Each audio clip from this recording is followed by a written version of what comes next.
Muthafaro uyu werekere hugururu-ini cia rũĩ rwa Dongol ward ya Melelo kaunti ya Narok kuria kanjũ ya athuri a rũrĩrĩ rwa Kalenjin hamwe na atongoria a ndini ya Gĩkristiano magomanĩte itanya rĩrĩ kũera bũrũri wa Kenya ihinda-inĩ rĩrĩ ũkũrirwo maitho nĩ ũgwati wa mũrimũ wa COVID-19. Ũmwe wa maũndũ marĩa marongoreirie makĩria mahoya-inĩ mao nĩ gũthaithanĩrĩra bũrũri kũrĩ Mwene Nyaga atwehererie kĩng'ũki kĩa mũrimũ wa COVID-19 kĩrĩa gĩthingithĩtie mabũrũri matiganĩte thĩinĩ wa thĩ, Kenya ũrĩ ũmwe wa mabũrũri macio, na gĩkahana ta kĩrathukia ũmenyo na ũgĩ wa ataaramu a ũgima wa mwĩrĩ.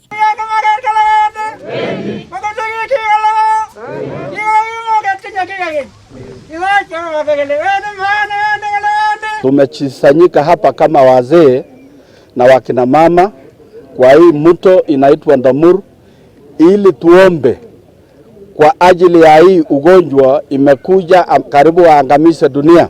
Gũkũ makĩrũmĩrĩra mawatho na mĩtaratara ĩrĩa yothe ĩgathĩkĩtwo nĩ Ministry ya Ũgima wa Mwĩrĩ nĩguo kwĩtana na mũrimũ wa COVID-19. Arĩa magwĩkinyĩte mahoya-inĩ maya maugĩte marĩ na mwĩhoko atĩ nĩguo gũthererũka rĩngĩ, kuona ũmetĩkĩtie mahoya nĩmo anja na kĩhonia kĩa maũndũ mothe nginya marĩa mahana ta makĩrĩtie njano na magatuĩka mũrigo mũritũ kũrĩ mũndũ wa thĩ. Mungu alisema muwe mkisanyika, jambo lolote mkiona shida.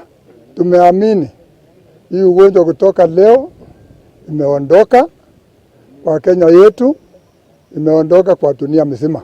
Tunatilia maanani yale maagizo ambayo tunaelezwa na serikali kuu. So vile tukiwa hapa nyumbani nataka nihimize sana wakina mama, wazee, vijana wenzangu na hata watoto wadogo, sisi zote tukae nyumbani na tuweze kutilia maanani yale maagizo ambayo serikali kuu inasema. Ndũmĩrĩri ya gũthingata mawatho na mĩtaratara yothe ĩrĩa ĩheanĩtwo nĩ Ministry ya Ũgima wa Mwĩrĩ nĩ yumĩrĩirie hĩndĩ ya igongona rĩrĩ, ona andũ magĩthiaga na mbere na kũrika mahoya-inĩ nĩguo gũtooria mbara ya mũrimũ wa COVID-19. Wanjirũ wa Meta, Inooro TV.